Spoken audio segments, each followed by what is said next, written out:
গোটা জাতি একদিকে যেমন এই রায়ের ব্যাপারে একদিকে যেমন সন্তুষ্ট, আরেকদিকে এই জাতি যেন এটা থেকে শিক্ষা নেয়, এটা যেন শিক্ষণীয় হয়ে থাকে। এই জিনিসটাকে কিভাবে হাইলাইটেড করা যায় সেই দায়িত্বটা আপনাদের। আমি আবারও বলছি, ন্যায় বিচার প্রতিফলিত হয়েছে, যারা দায়িত্বে ছিলেন তাদেরকে সাধুবাদ জানাই। কারণ আজকে যখন আমরা ওখানে বসেছিলাম, সাহারিকদের কথা আসছে,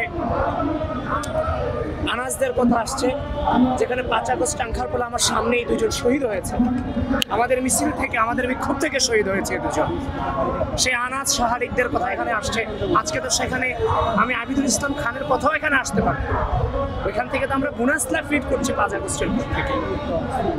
তো পুরোটা সময় অনেক হচ্ছে যে স্তব্ধ ছিলাম যে কি দেখছি, এবং আমার সহযোদ্ধা যারা আমার পাশ থেকে শহীদ হয়ে গেছে তাদের বিচার হচ্ছে, সেটাও প্রতিফলিত হচ্ছে, সেটা একটু শান্তি পাচ্ছিলাম, শান্তির বিষয়।